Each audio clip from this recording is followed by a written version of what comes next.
sa Papa Dudut Stories, ikaw ay hindi nag-iisa.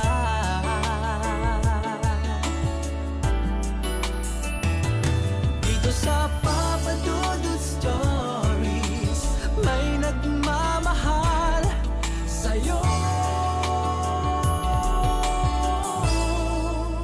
Papa Dudut Stories, Papa Dudut Stories. Dear Papa Dudut, sa lahat po ng mga nakatutok ngayon, huwag kalimutan na mag-like, mag-share at mag-subscribe.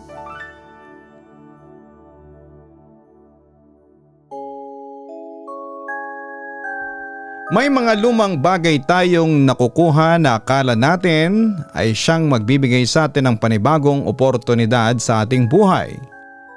Ngunit may mga pagkakataon na ito pala ang siyang magdadala sa atin sa mga pangyayaring hindi natin inaasahan. Dear Papa Dudut, kumusta po kayo? Isang magandang araw o gabi po sa inyong mga tagapakinig. Ako nga pala si Aldrin, hindi ko tunay na pangalan, at kasalukuyan pong nasa buy and sell industry. Katuwang ko dito ang aking asawa na itago na lamang po natin sa pangalang Alice. Nalaman lang po namin ang inyong programa sa isa sa aming mga kakilala. Nasuki namin sa pagbebenta ng mga gamit na matatawag na second hand na. Sa totoo lang po kasi, sa klase ng aming hanap buhay, may mga pagkakataon po na may mga ipinagbibili sa aming mga kagamitan na hindi namin alam ang history. Kasi po ay umaasa lamang sa pagtitiwala basta't kumpleto ang mga dokumento at nasa maayos na kalagayan pa ang gamit na ibebenta sa amin upang muling may pagbili sa aming mga customers ang mga nakukuhang items. Karamihan sa aming mga ibinebenta ay mga sasakyan, cellphone at mga importanteng gamit na alam naming mabilis lang din naming may pagbibili sa ibang tao upang maibalik agad ang aming naging puhunan dito. Ang aming napiling trabaho ay isang sugal para sa amin dahil hindi naman namin alam kung ang mga binibili ba naming mga gamit ay may magkaka-interes ba. May mga pagkakataon naman na may mga dati kaming kliyente na nagsasabi na lamang sa amin ng kanilang mga kailangang gamit. At kami na ang bahalang maghanap kung saan kami makakakuha ng kanilang kailangan sa presyong kanilang sinabi sa amin. Bakit ko po ba sinasabi ito? Well, related po kasi dito ang aking naging kakaibang karanasan na ngayon ay nais kong ibahagi sa inyo. Tulad nga po ng sabi ko sa inyo ay hindi na namin nalalaman ang history ng mga binibili naming kagamitan. Kaya naman hindi na maiwasan na may ma-encounter kami na mga kakaibang bagay. Pero isang pangyayari talagang hindi ko makakalimutan. Nangyari po ito noong may i-refer sa akin na seller ang aking suking kliyente. Urgent na urgent daw kasi ang pagbebenta noong item. Kaya naman ako agad ang naisip niyang kontakin. Since wala namang kaming plano ng asawa ko ng araw na yon ay pumayag din ako makipagkita ura-urada sa sinasabi niyang bagong kliyente. Nagpa siya kaming magkita-kita sa isang mall. Medyo napaaga pa nga kami noon ng aking asawa.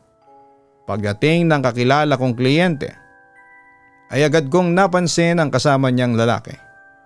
Medyo bata pa ito, siguro yung mga nasa mid-20s. Tila aligaga ito at hindi mapakali habang nakasunod sa aking suking kliyente. Palingalinga ito sa paligid. Nakala mo ay anumang oras ay merong lalapit sa kanya. Nang makita nila kami ay agad kong binati ang aking kakilala, gayon din ang kanyang kasama. Bumati naman ito pabalik, pero medyo aloof nga lamang siya. Hindi ko tuloy maiwasang mapaisip ng mga oras na yon kung bakit ganon ang kanyang asta na akala mo ay may gagawin kami sa kanya.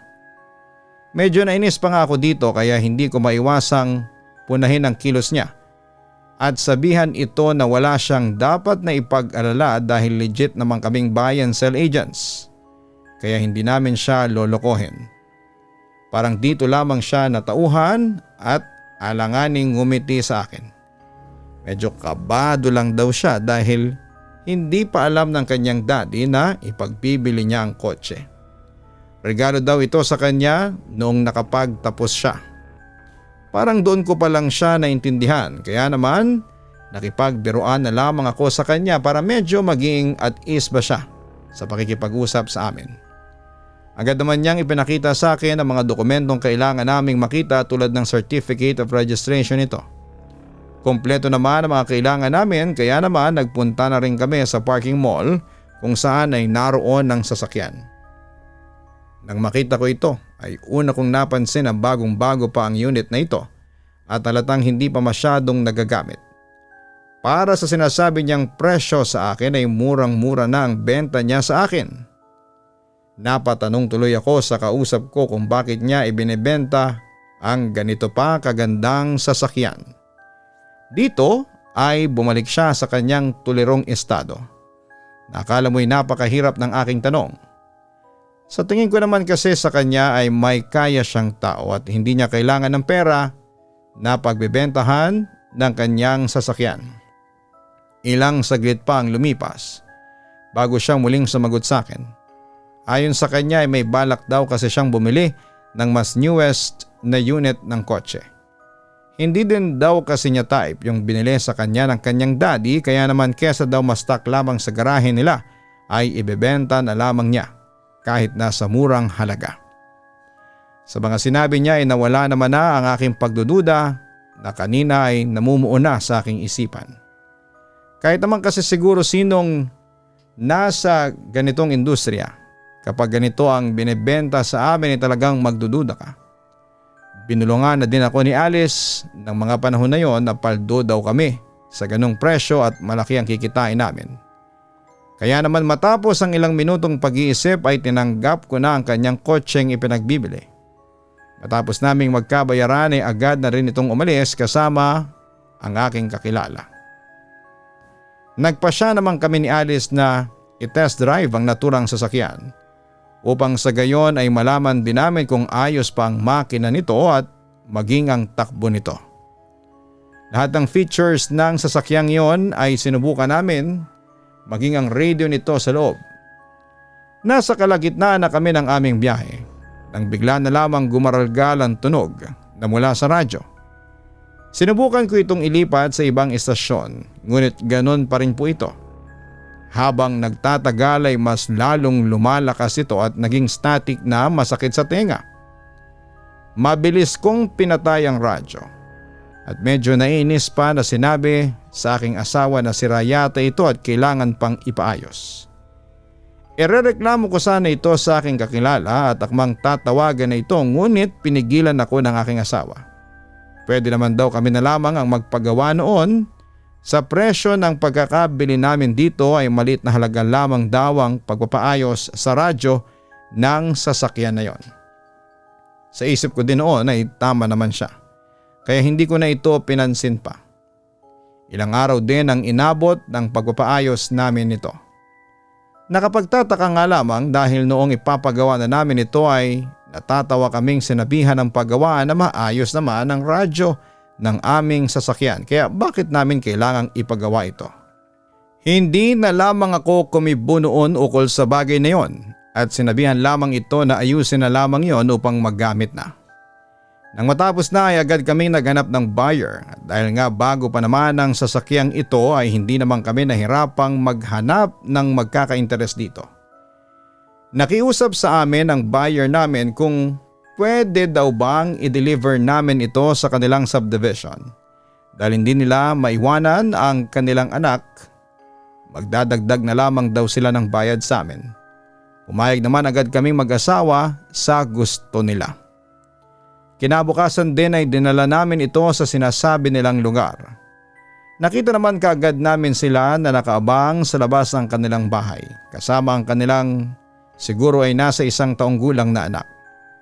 Pagkababa namin sa sasakyan ay binigyan namin ng pagkakataon ng asawa nitong lalaki na itry na imaneho ang naturang sasakyan upang makita niya na maayos din ito. Habang paalis ito ay panay ang kaway ng anak nila sa may likod ng sasakyan at nagbabay pa. Ngunit ang siyang pinagtaka namin ay ang pagkakasabi nito ng bye-bye kuya.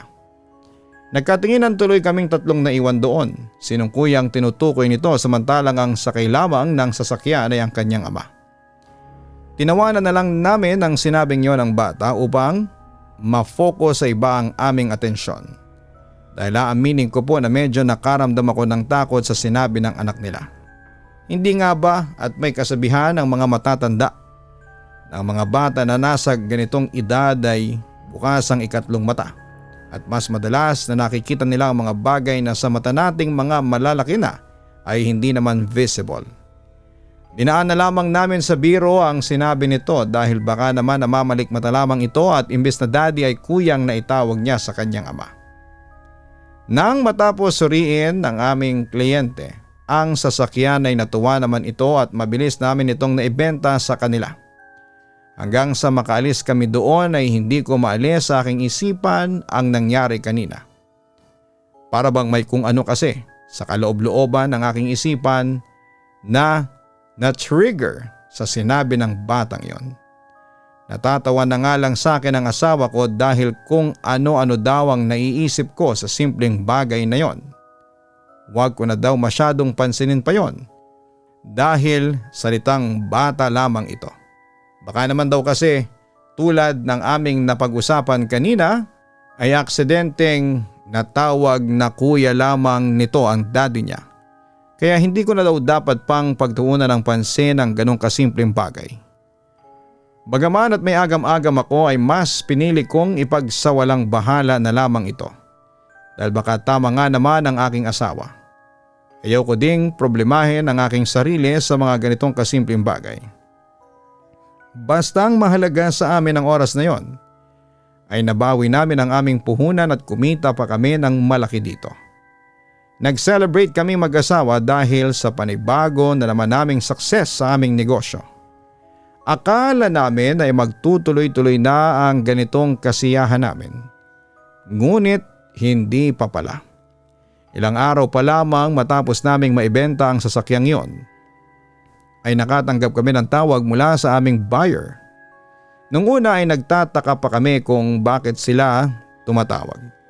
Gayon pa man ay sinagot pa din namin ito. Takot na takot ang babaeng kliyente namin at halos hindi pa nga makausap ng maayos. Ayon dito ay nais na nilang ibalik ang naturang sasakyan at kahit kalahati na lamang ng kanilang binayad ang isauli namin sa kanila. Dahil nga hindi naman namin maintindihan ang paliwanag na ibinigay niya sa amin kung bakit biglang nagbago ang kanilang isipan, ay pinuntahan namin sila kahit pa nga alanganing oras na yon ng gabi. Pagdating namin doon ay nasa labas na ang sasakyan. Nakaabang na rin sa amin ang mag-asawa. Halata ang pagkabalisa sa babaeng naroroon. Kita naman namin kung paano siya pakalmahin ang kanyang asawa. Pagkakita pa lang nila sa amin ay lumapit na sa amin ang babae at galit itong nagtanong kung bakit daw kami nagbebenta ng ganong klase ng sasakyan. Tinanong namin siya ni Alice kung ano ba ang naging problema dito. Dahil nga medyo hindi makausap ng maayos ang kanyang asawa ay ang kliyente naming lalaki ang siyang nagpaliwanag sa amin. Nilabas daw ngayon ng kanyang asawa ang kotse dahil pupunta sila sa check-up schedule ng anak nila. Nung una daw ay tahimik lamang ang anak nila na nakatingin sa labas ng bintana, ngunit ilang saglit lamang daw ay nagtaka daw ang kanyang asawa na bigla na lamang tumatawang mag-isa ang anak nila. Hindi na daw sana nito papansinin yon, ngunit habang nagtatagal ay mas lalo pa itong nagiging makulit. Ganon lang naman daw ang kanilang anak kapag naglalaro ito o nakikipagharutan. Kaya naman hindi daw nito napigilang silipin ang kanyang anak sa may rear view mirror ng sasakyan. Dito na daw nakita ng kanyang asawa ang isang nakakahilakbot na tagpo. Kung saan sa tabi ng kanyang anak ay may nakaupong isang duguang binatilyo. Tila nakikipaglaro daw sa kanilang anak ito. Nang mapansin siguro nito na may nakatingin sa kanya, ay doon lamang ito tumingin sa kanyang asawa sabay kaway nang nakangiti na akala mo ay kakilala nila. Matapos ng ginawang ito ng nilalang na yon ay bigla na lamang itong naglaho. Dito na daw nagwala ang kanilang anak habang tawag ng kuya. Kahit mangiyak-ngiyak at nanginginig sa takot sa kanyang nasaksihan ay pinilit ng kanyang asawa na magpatuloy sa kanilang appointment. Dagdag pa ng babaeng kliyente namin na halos wala na nga daw siyang maintindihan sa sinabi sa kanya ng doktor nila.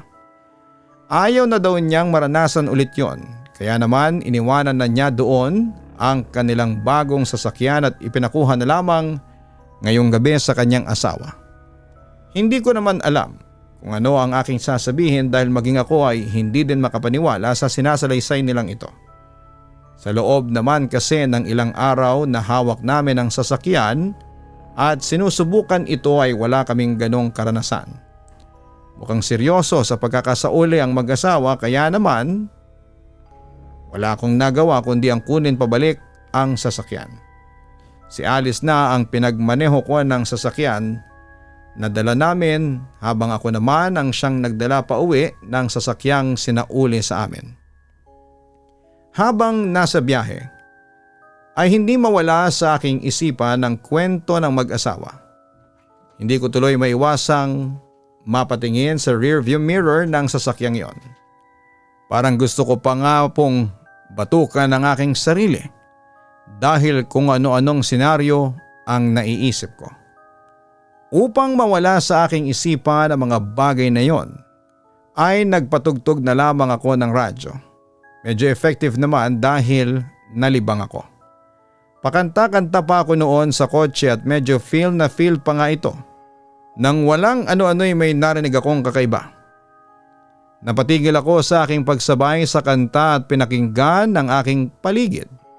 Dito ay naulinigan ko ang mahinang pagsabay na kung sino sa kantang tumutugtog ngayon sa radyo. Nakaramdam na ako ng takot ng mga oras na ito. Totoo pala yung sinasabi nila na kahit lalaki ka pa kapag nakaharap o nakaranas ka ng ganitong senaryo ay talaga namang mawawala lahat ng angas mo. Hindi ako naglakas ng loob na lumingon o tumingin man lamang sa rearview mirror sa takot na makita ang kung sino man na naroroon. Maya-maya pa ay tumahimik na ang sumasabay na yon sa musika. Akala ko ay ayos na ang lahat ngunit laking gulat ko nang may biglang bumulong sa aking likuran. Kuya, bakit ka naman tumigil sa pagkanta? Malamig ang boses nito at kahit na hindi ko siya nakikita ay alam kong lalaki siya dahil sa lalim ng boses nito. Bigla-bigla talaga akong napapreno ng mga oras na yon dahil sa gulat at takot. Hindi ako makakilos at parang na stiff neck pa nga ako dahil niyang paglingon sa likuran ay hindi ko magawa. Mabuti na nga lamang at nakalampas na kami sa major road at wala namang masyadong dumadaan sa lugar na yon.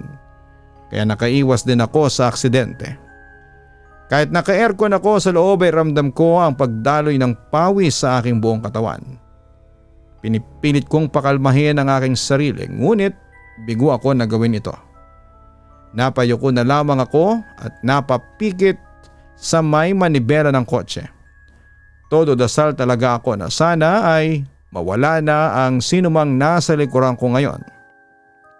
Malalakas na katok sa bintana ng kotse ang siyang gumising sa naninigas kong sarili.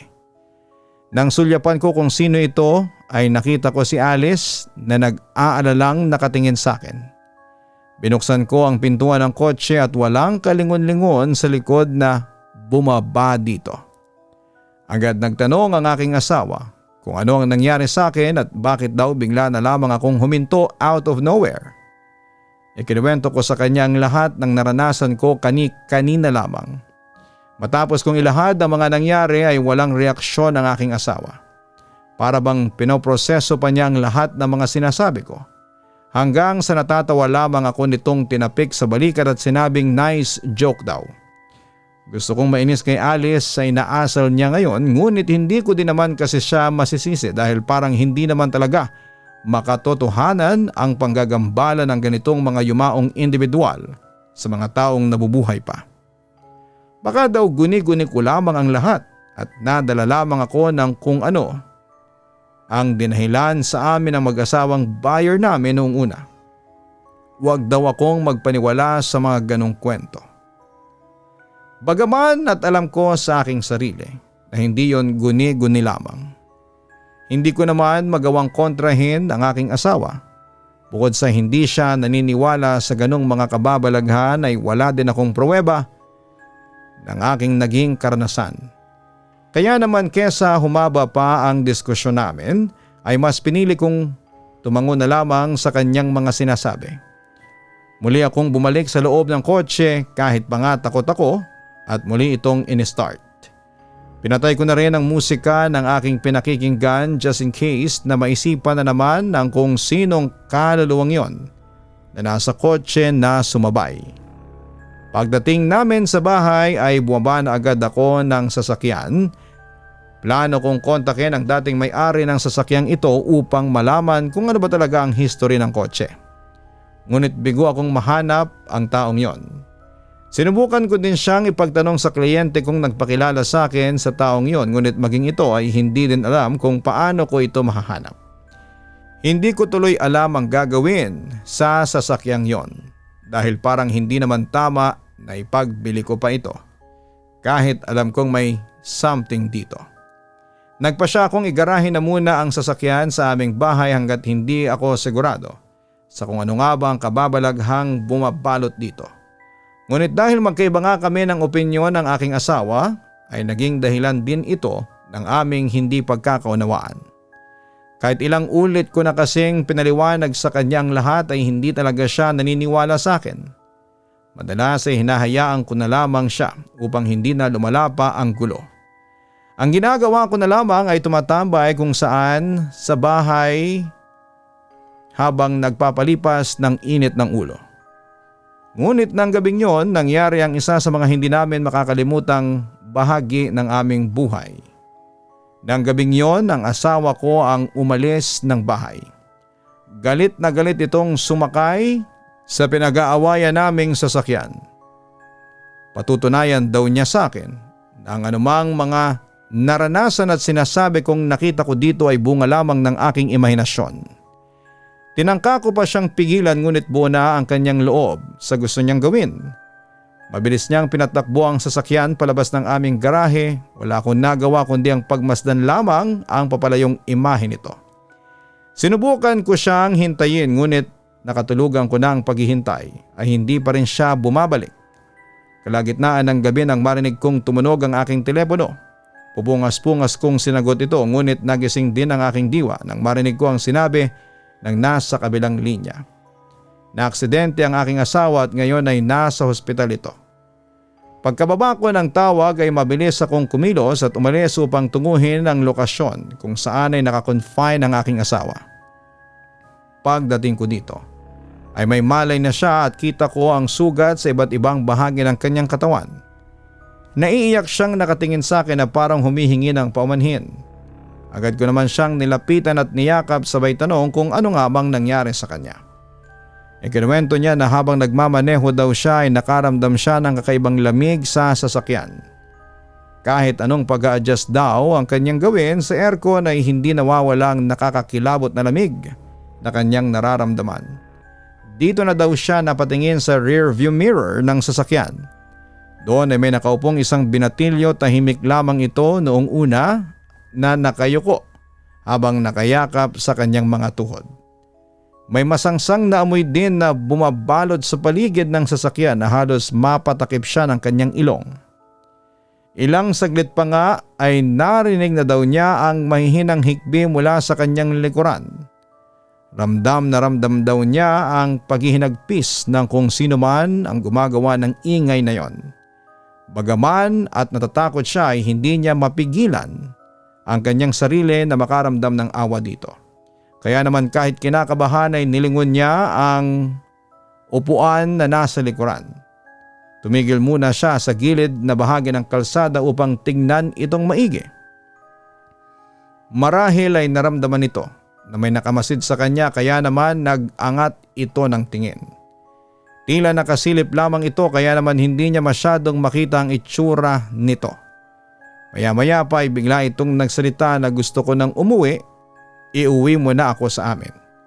Paulit-ulit lamang ang kanyang sinasabi na ito at hindi naman daw magawang sumagot sa kanya ng aking asawa dahil hindi din naman niya alam ang sasabihin. Ilang saglit pa daw ay biglang nagbago ang ekspresyon ng mukha nito.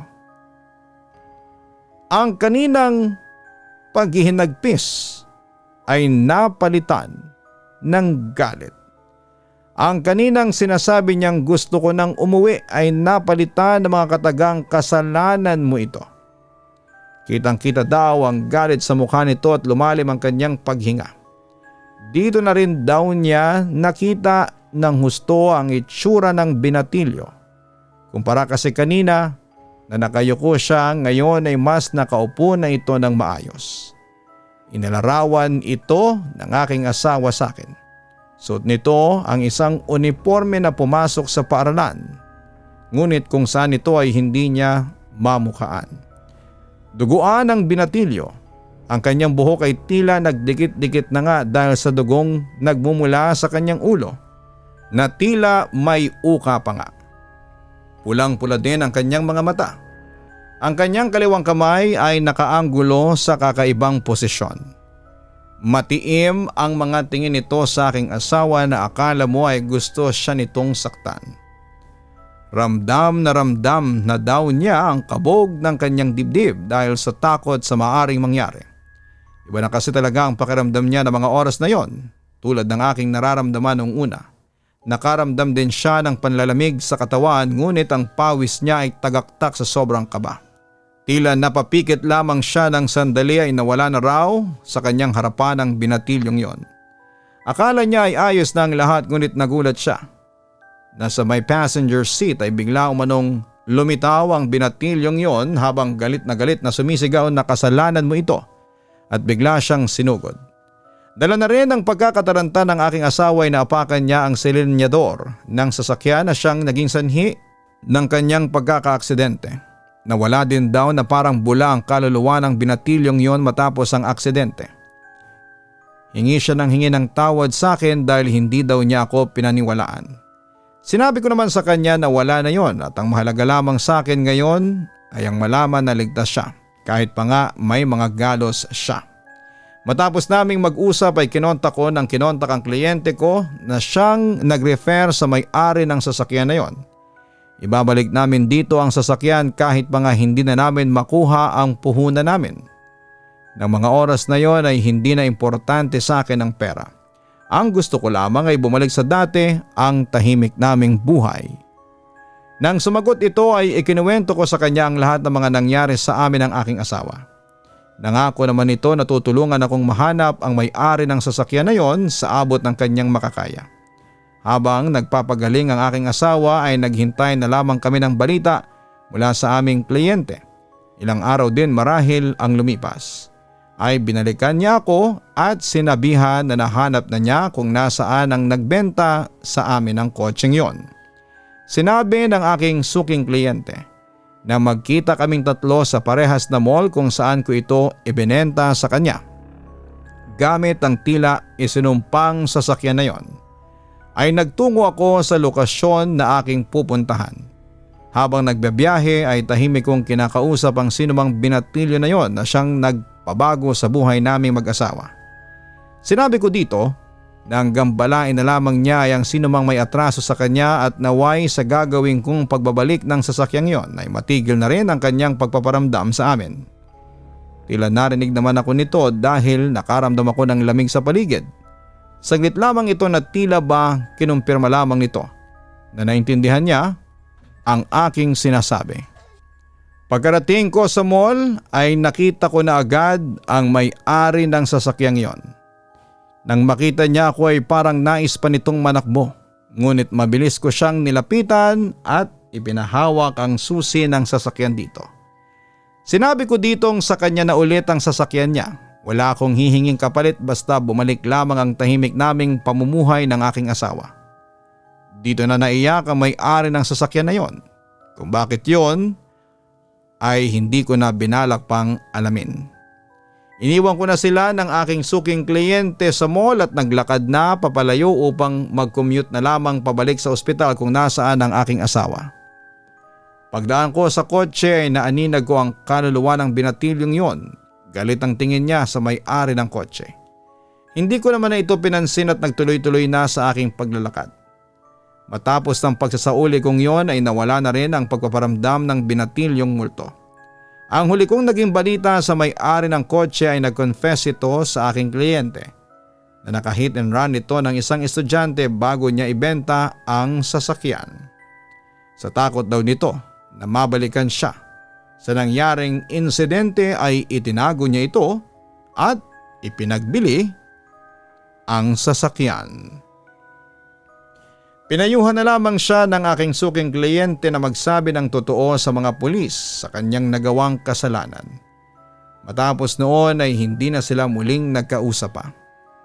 Hindi ko po alam kung talagang ginawa niya ang ipinayo sa kanya ng aking kakilala at ayoko na rin pong isipin pa yon. Ang mahalaga sa amin ngayon ng aking asawa ay tahimik na muli ang aming buhay.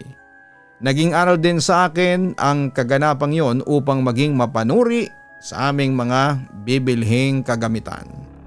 Ayoko nang maulit pa sa amin ang mga bagay na nangyari dahil sa aking kapabayaan.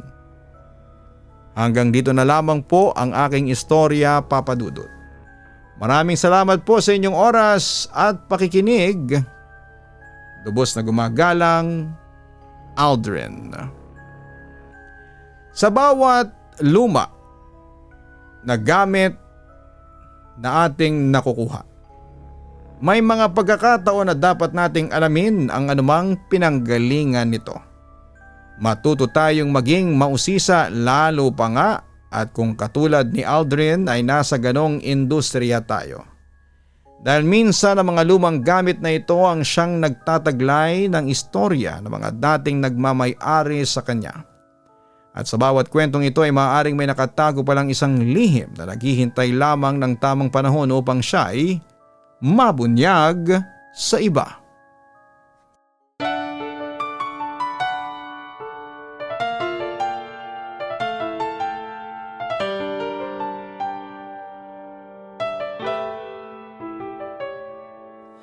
Ang buhay ay mahiwaga, laging may lungkot at saya. Sa Papa Dudut Stories, laging may karamay ka.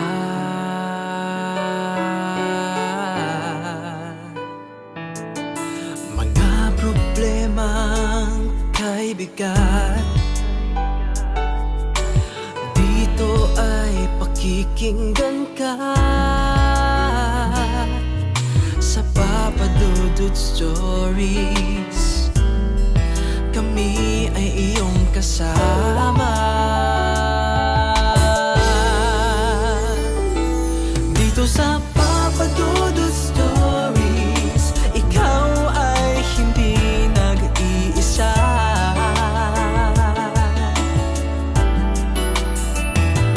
Dito sa Papa Dudut Stories, may nagmamahal sa'yo. Papa Dudut Stories, Papa Dudut Stories,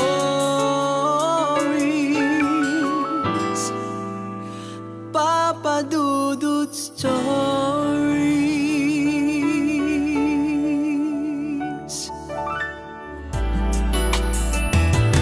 Dito sa Papa Dudut Stories, may nagmamahal sa'yo. Papa Dudut Stories,